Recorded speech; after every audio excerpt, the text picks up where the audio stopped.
Welcome to the Meat and Potatoes podcast. We're here with Colt Flitton, who is the founder of Xperience-U. How are you, Colt? Doing well, doing well. Thanks for having me. You bet. Thanks for taking the time.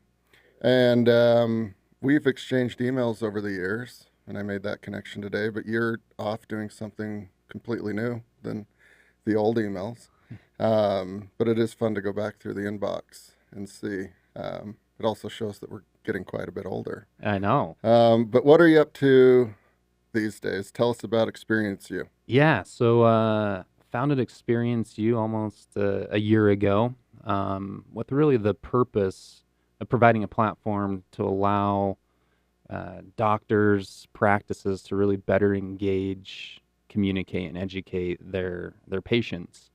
And so really the why behind this story boils down and comes down to my daughter. So 12 years ago, my wife and I were excited to welcome our new newborn daughter into this world. And a few weeks prior to her coming into this world, we were informed, or she was pre-diagnosed in utero with some issues. Some of those issues were with, she was born without a rectum and some major complications. And it was great because we had that information prior to her giving birth. So my wife, kind of had to change plans. She's now delivering at the University of Utah Hospital. And then from there, she was transported over to Primary Children's, where she was expected to have this surgery within the first 24 hours. And so, I kind of go on our merry way throughout that day, kind of going back and forth, checking on the wife and the baby. And that night, prior to her first surgery, where they'd go in and kind of restructure and recreate or create this rectum, I meet with the nurse, and she comes to me and she's like, "Colt, you're Madison's dad, right?" I'm like, "Yeah." She's like, "She's doing so well for having this heart condition." And as you can imagine, as a dad, a father of your first child, you're like, "What?" And like, "Yeah, this must be a different Madison, because my Madison has all these problems, but not that problem." And so ultimately, again, trying to be helpful, she's like, "Hey, let me go get you some information." Obviously, the cardiologist didn't meet with you. I'm sure he'll meet with you tomorrow. So she goes and grabs some information that was probably off of like Google or WebMD or some of those forms. And I start reading, and within the first sentence of that first paragraph, it says life expectancy 18 months. And at that time, I'm like, okay, like, how do I now go tell my wife, who's coming out of an emergency C-section, that our daughter, has these issues and has this heart condition?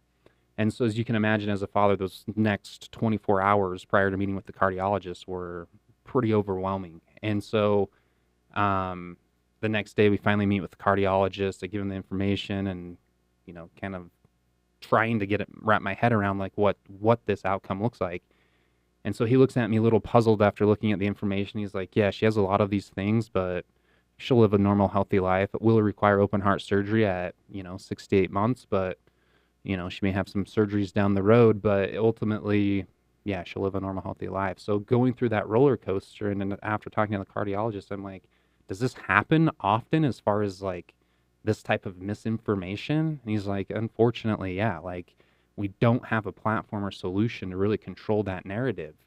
And so at that time, I kind of put it in the back of my mind, and like, man, I need to find a better way to help healthcare and these doctors and providers better engage, educate, and communicate with their patients. So through that, get into, other software related companies, working in sales, got into some promotional marketing. And then, last year around this time, it just kept coming to me that I needed to do this. And so took that leap and had started Xperience-U with that main goal and purpose in mind, to, again, better engage, educate, and communicate with, or provide a solution that providers could use on a day-to-day basis. All right. That's an interesting founding story, and that sounds like an awful 24 hours, but a pretty good result with the cardiologist is like, actually, everything will be all right, right? And we've all been there. We get some bad advice, or somebody just is completely way off and they think they're right. And then you get the good advice and it's like, oh, thank goodness, right? Um, And obviously in this case, the nurse was well intended, but there's a lot of information out there about the human body and what works, what doesn't, and all of that. So ultimately, the cardiologist was the subject matter expert in that case. And the frustration was that he knew there was better solutions, and you had this idea percolating for a while, right? Yep, Kind of just nagging at you, exactly. and decided to make the jump there. Very cool. So, um, my wife recently had some sinus surgery, and her mom actually picked her up, and then I came home, and she was still coming out of it and high, and there was 3 or 4 pages, really well done. Right, here's what this was. Here's the follow through, and here's what the caretaker needs to do. But there's like flushing of the nose and this and that, and it was all there, right? But I think most people would acknowledge, like, visually, well, even if it's a picture, for most that's helpful. Video even more if it's well done, right? Like if it's not, then maybe not so much. But it worked out fine. But there was no illustrations. There was no videos that would have been useful for the application of flushing the nose, right? Because sometimes it's just take these pills at every 8 hours, and there's not much to it. But oftentimes there was. So would this be a good example of that doctor could have just a little bit of content around here? Here's the written word. Here's some illustrations, but then here's me explaining, and here's a quick demonstration on how to do it. Yeah, absolutely. And, to even take that a step further, we hear that cliche, like a picture is worth 1,000 words, right? And, growing up, I was like, yeah, right. Yeah, cool. Yeah, someone made up that fancy lingo. But the more research and analysis that we've done behind it is it's really true from a brain perspective. Like when we think in pictures. Like if I were to say or give you the letters, CAR, you're not going to think of the word car. You're going to think of, oh, my car, my dream car, so on and so forth. And so really, like with your experience is a prime example of how our solution really brings it full circle. So statistics show that 95% of people actually retain videos and images. And so, yeah, it's great that they gave you kind of that little booklet Mm-hmm. slash novel. And, unfortunately, people like me, I'm like, man, it's not that I don't have time, but, where's the Cliff Note version? Give me that 30-second video clip as to like what that actually looks like and the why behind Yeah. the nasal flush and, the next thing's what to do. And so that's where it comes. You look at where social media is going, and advancing from just like images to now these short reels, these, engaging content, even though for us, a lot of it's irrelevant, just garbage in, garbage out, but we get stuck to it because it's short to the point and something that we can gravitate to. So again, going back to your recent experiences, that's exactly why we built Xperience-U. That would then provide your wife's provider, doctor, to again better engage, educate, and communicate with her, throughout that patient journey. I mean, just like life, our health is a journey, right? We have ups and downs, whether it's, a broken bone here or, an illness there or a surgery here. Like it's this journey and we never know what tomorrow brings. And from a provider perspective, right now more than ever, they're combating with us and the internet because unfortunately we're smarter, probably too smart for our own britches in a lot of cases, right? Where we go to Dr. Google to kind of pre-diagnose us, and all of a sudden the next thing we know, we're down this rabbit hole and we have 2 weeks to live because, started with a rash and now I'm, yeah, Yeah. on my deathbed. Yeah. And that's a whole different ball of confusion to unwind, right? Mm-hmm. It's always interesting when you're talking to somebody like that, and if you know them as neurotic and prone to drama, you don't want them going to Dr. Google, right? Because then inevitably they're gonna freak out.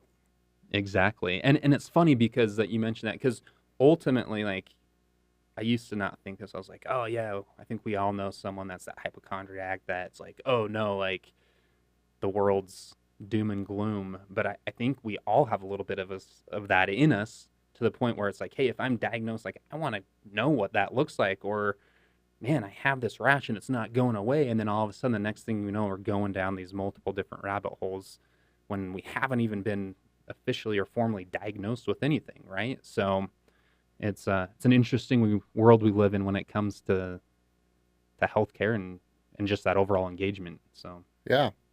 So the idea was born out of frustration, and then I'm sure you thought about it a lot and kind of penciled it out in your brain, and then maybe a whiteboard and a napkin. But ultimately, you need to interact with physicians and dental offices and medical offices, and sounds like there's going to be further applications for this. But first customer, like, what was that one like, and how far along was the product? These are always the fun parts of like, well, I didn't have anything, but I went in blind, right? Like, where did you guys start? yeah, so a lot of that was kind of surrounding. It was like, hey, we have this idea. We went through the process. I stubbed my toe, kind of finding, the right developers and trying to develop that MVP product. And so we went in with really the mindset to start with was kind of that initial onboarding process within and setting those expectations because um, a lot of the statistics show in healthcare, like it's like 4 in 10 patients actually don't return after that first initial visit. And a lot of it is just because of that engagement aspect. They don't really know who they're seeing. Like, I don't know about you, but I've gone in blind multiple times and have kind of this preconceived expectation of like how the doctor should act and look and so forth to go in, and it's completely opposite. And so we kind of started with these meet and greet videos that introduce the the patient to the practice and some of their staff and things like that to let them know like, hey, yeah, we're we're not just a robot. You know we're lighthearted and giving them an opportunity to make sure that it's a good fit from a patient provider perspective. And to kind of extend that, we've collaborated with some pretty significant companies. There's another startup out there called Patient Genie that we're collaborating with that really does a good job of utilizing and leveraging their system and platform that kind of goes through and does some of the symptom checkers pre-diagnosis, but ultimately now puts that control in the patient's hand to choose their provider, and we provide those meet and greet videos for them. So that's where it really started, and then it's evolved and advanced really into that educational piece because people want to be educated. They want to know what their healthcare journey looks like. Like if I go into a dentist and I get a veneer and I leave there, the likelihood of me reading that paperwork is probably 50-50.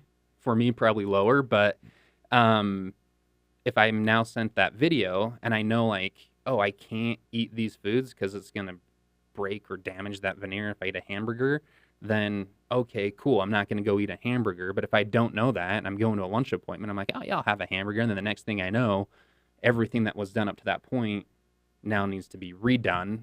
I'm upset because that expectation was technically set in that paperwork, but I didn't take the time to read it. So that video now helps me understand, like, oh, yeah, I can do that, can't do that.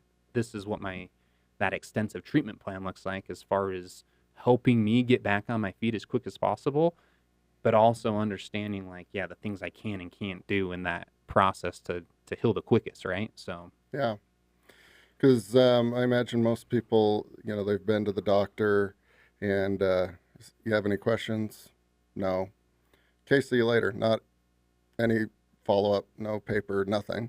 And then there's probably some that were given papers and like, make sure you do this, make sure you come back, right? And then they might get text messages like the doctor in their office is semi active, but like it also helps for the patient's accountability, right? Like if there are some of these videos and it's don't eat a hamburger, and doofus goes and eats 3 hamburgers, right? Like they can't really get mad anymore, right?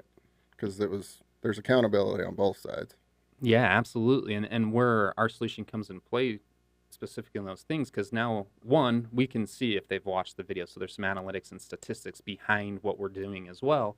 But also, we try to attach those virtual consent forms. So it's an additional layer, to protect the provider to be like, hey, look, you not only watched this video, I saw that you watched it. Here's the statistics and those analytics, but also you consented that you watched it. So now it just, again, it's an additional layer of protection for them, and specifically in this, crazy world that we live in where, if something goes wrong, unfortunately, a lot of times it's like, oh, well, I need to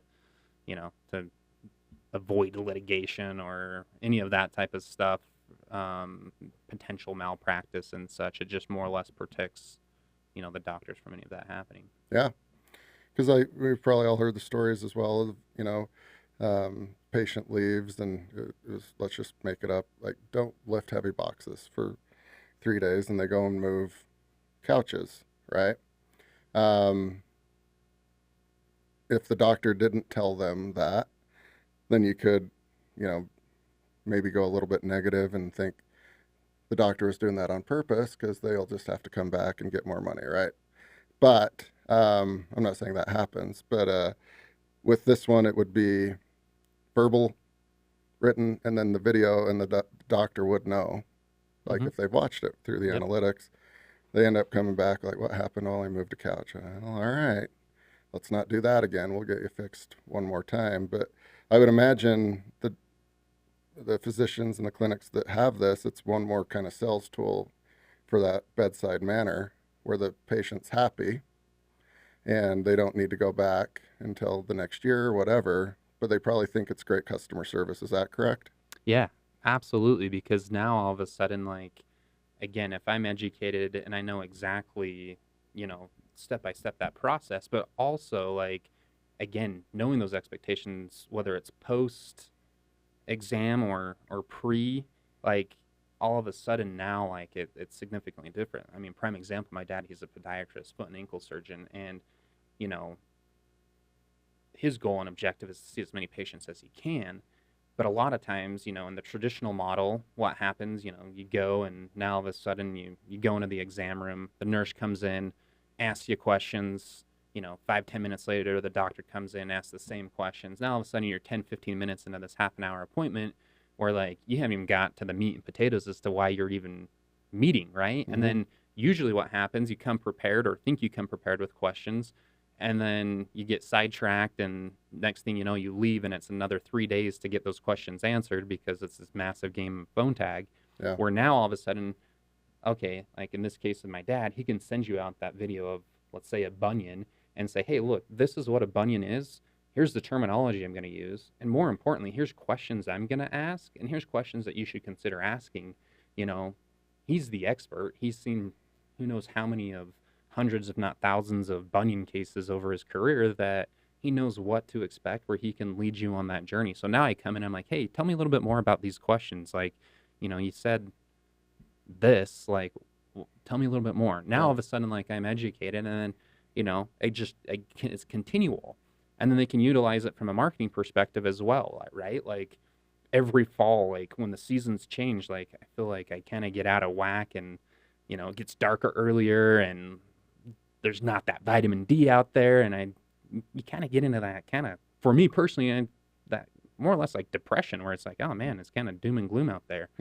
Well, if my provider's now utilizing that, sending out videos and saying, hey, Colt, you should probably come in and get your labs drawn. We've seen, a significant, deficiencies in vitamin D during this time.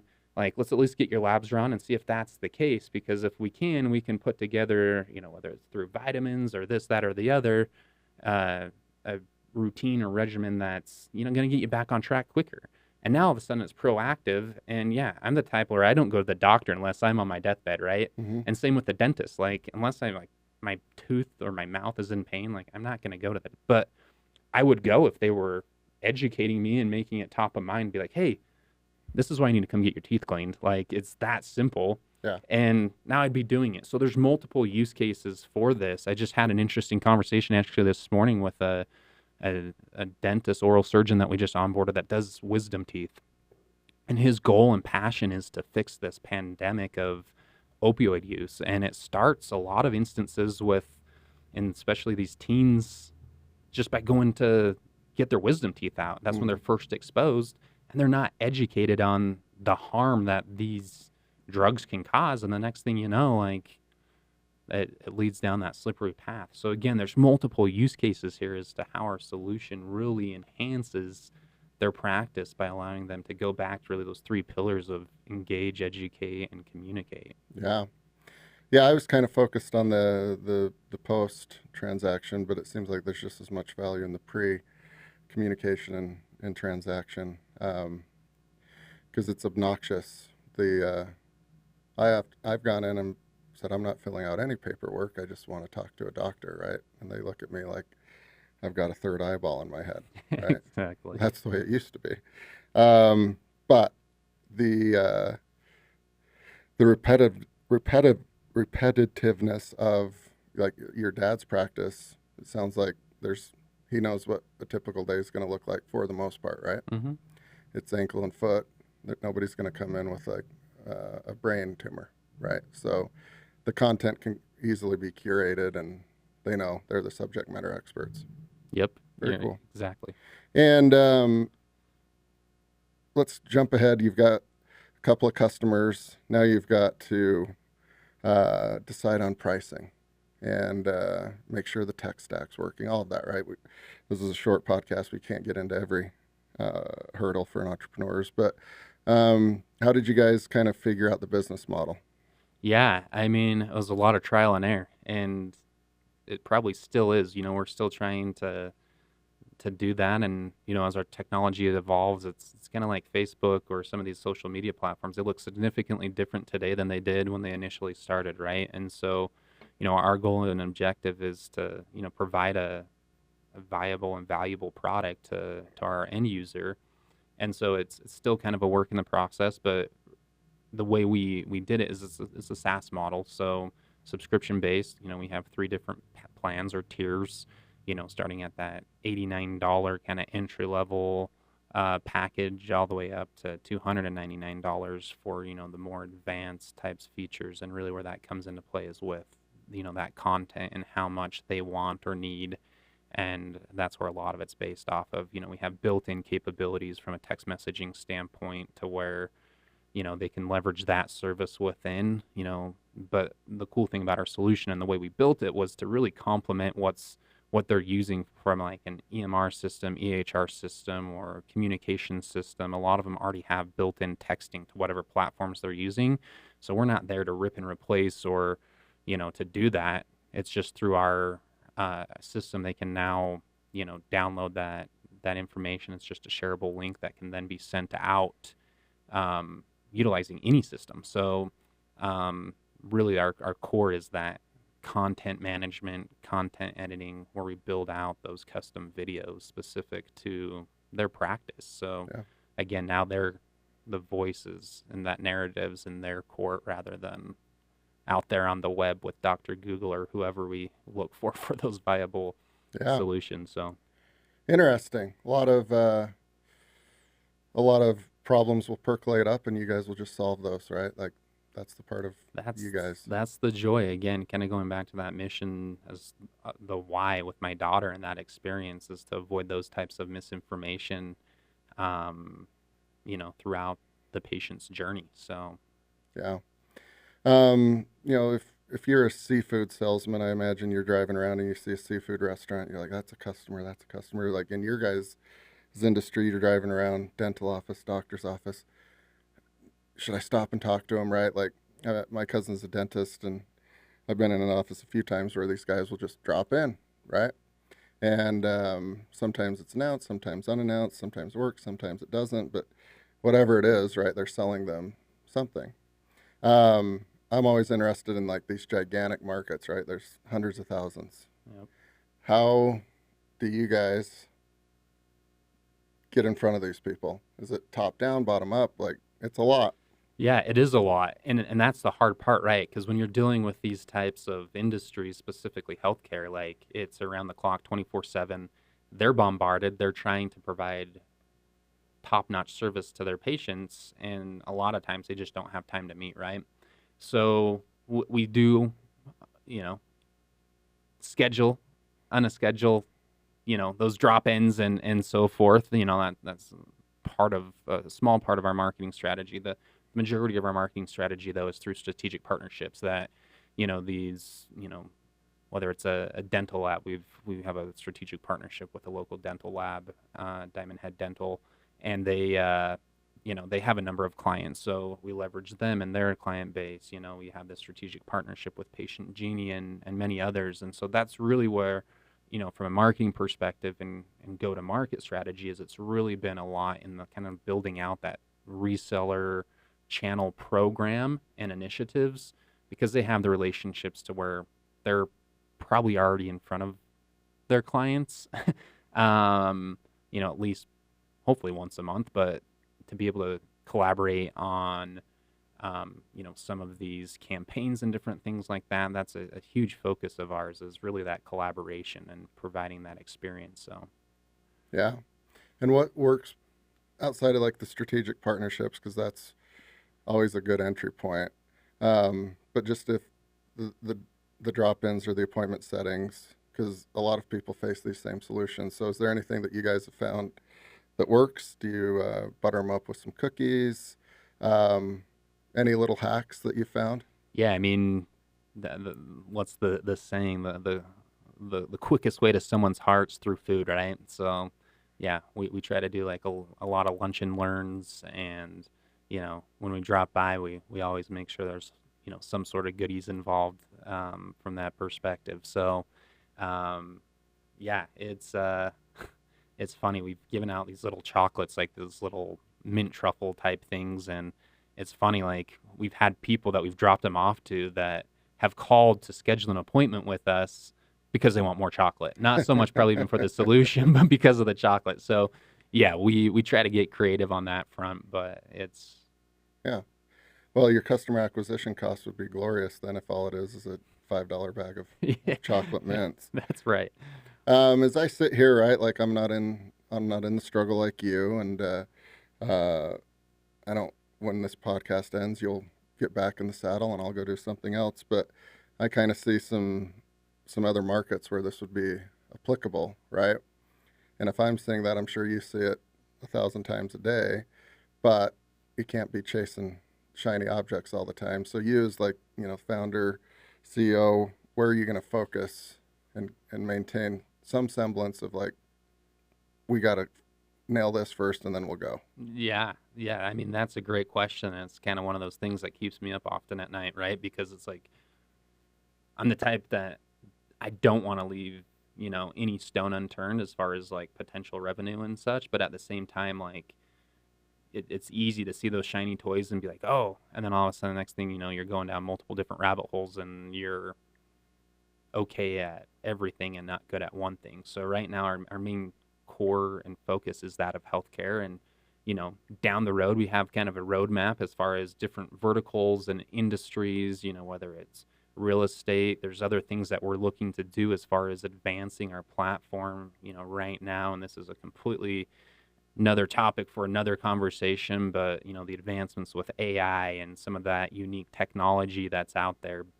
and how to implement in that into our current solution. But yeah, there's multiple verticals out there that we'll be potentially looking at down the road. But right now, it's we're really focused on healthcare. But there's really our solution. That's the great thing. If you have a business that you're looking to engage, educate, and communicate with, like, we can do that. Whether it is a restaurant or even on the fan experience, we've had some companies reach out to us, schools and different things like that that want to enhance that fan experience or that customer experience from like a lube center perspective to better educate their consumer or their client on services and whatnot. So down the road, we'll see what happens. But yeah, we want to make sure we're good at this aspect before we start going down any other rabbit hole in the future. So Yeah, that's smart. I get the sense, and I could be wrong, but I think you guys are in a classic bootstrap scenario, which is great. Kudos to you and the team. What are your future plans for growth, and does that involve fundraising? Yeah, it does. So yeah, right now we're very much in kind of that pre-seed round and looking at on bringing capital, and that's been the challenge is up to this point is we've bootstrapped it, and it's really looking at wh- where are we going to find that value in a potential partner. I mean, we feel like we can go out and successfully raise capital, but also we're looking for that partner too that can help elevate and um, you know help us execute on getting from A to Z really. And so yeah, it's been challenging. So uh, but yeah, overall, yeah, we're kind of in that pre-seed round, and we'll continue to look at additional options down the road. But Very cool. And as a kind of first-time founder, at least with this industry, right? Um, what are some things that you thought would be great that suck, and what are some things that you thought would suck but are actually pretty good? yeah, so the biggest thing is, unfortunately, I think we live in this instant gratification of a world, right? And so it's easy as a founder to get kind of caught in the weeds of becoming spreadsheet rich. Mm-hmm. And so you kind of go through and you're like, hypothetically, if XYZ happens, and then the next thing you know, like, you're this self proclaimed billionaire when in all reality, like, you're very much in the red, and you're like, crap, how am I going to get out of this Yeah. this hole? And so looking at it from that perspective, and you know that's been a challenge, is like, oh man, how do we get this off the ground and have that runway? But looking at it as really like a journey, right? I think oftentimes we put these preconceived deadlines and dates and so forth in our mind that, oh, if we're not here, we're not successful or not. But really, it's a grind. It's not a sprint, it's a marathon. And I know a lot of people, specifically in entrepreneurship, say that, or in my case, learn it the hard way. But you know it's the things that have been great about it is really, one, my passion and drive behind the why. Like, that gets me up every morning as I look at my soon to be 12-year-old daughter, who's quite the miracle within herself. And so having that, like, is just, that's what keeps me going, is like, Yeah. I want to solve this to help prevent those situations. And then as far as kind of the things that suck, is you think like, oh man, we're finally there, we get over this hurdle, and then the next thing you know, you're facing the Great Wall of China, and you're like, how do I even move or direct? And again, you quickly realize you don't know what you don't know.